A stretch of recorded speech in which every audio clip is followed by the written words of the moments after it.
unconscious promise consists of patterns that have the same theme. For instance, if an individual has an unconscious promise of being independent, they might have issues with developing relationships or friendships with other people.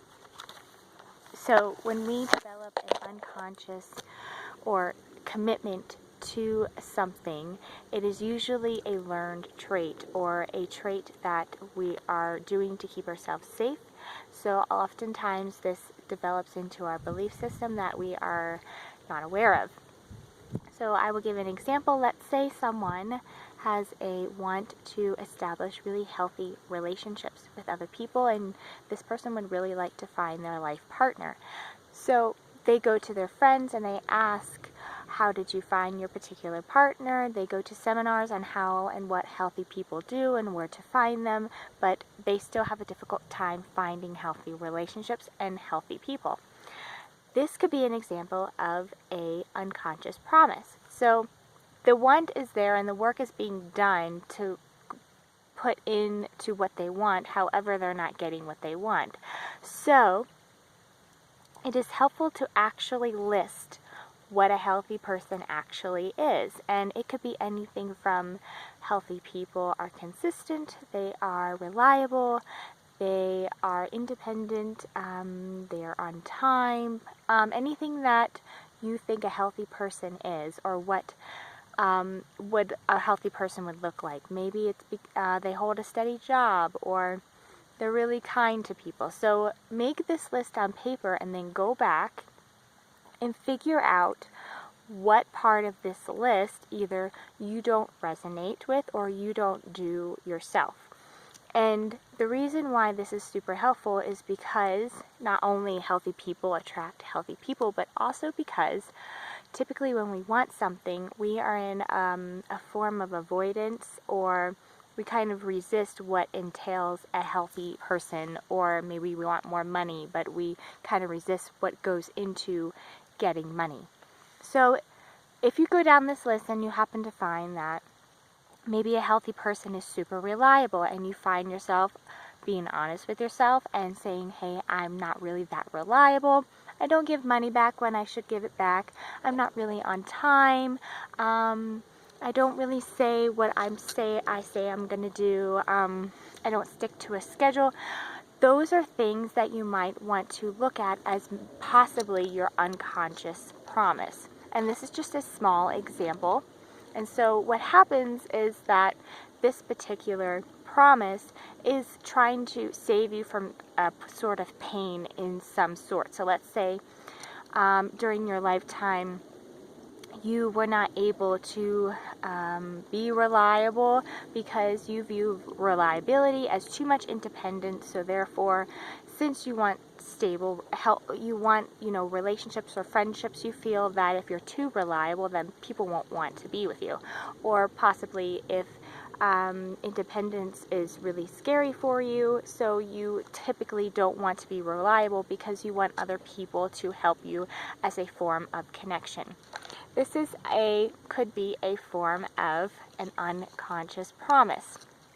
So once you find out the fear of why you don't want healthy people, obviously it's really helpful to actually start being reliable, and naturally you will start to attract healthy people.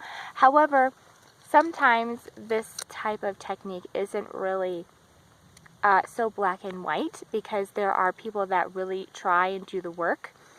Say that you really want money and you work really hard and you try to stay out of debt, but you still can't try to manifest the money or to get out of debt. It's often helpful to ask yourself, what loss would I have if I were to have more money? And this might be an indication of why you subconsciously don't want to bring in more money. This also entails going into happiness. A lot of people actually do not know what happiness looks like, or they feel that happiness is a trigger. Typically what this means is that this individual or child has grown up in an environment where they had to pretend to be happy, so they had to convince themselves to stay in a particular situation because they didn't want to face that it was a very uncomfortable situation or an environment or an experience. So therefore, when they get out of the experience, they have no idea what happiness looks like. And so this is a symptom of possibly why you feel that happiness is a trigger, or a trigger is kind of like triggers a negative emotion within yourself. It's usually on an unconscious level.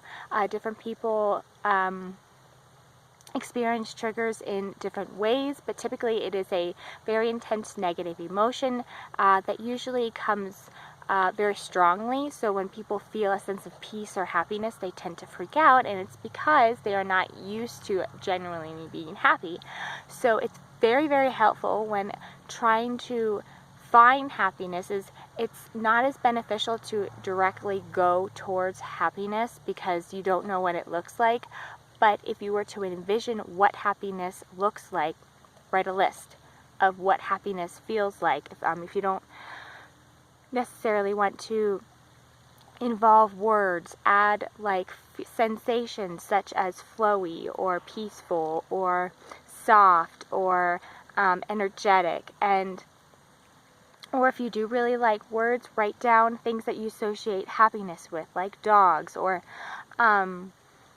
people or plants or specific foods, because this will entail you to be more focused on grasping happiness when you start to focus on these particular things instead of just happiness. Because people that don't know what happiness is feels like kind of like this vapor that they're not able to grasp. So it's helpful to just put it more into focus. So these are just kind of a few examples when it comes to unconscious promises, and I hope you guys really enjoyed this beautiful day with me and this beautiful green sunshine, and thank you so much for being here and listening. Have a great day, and I'll see you on my next video. Bye.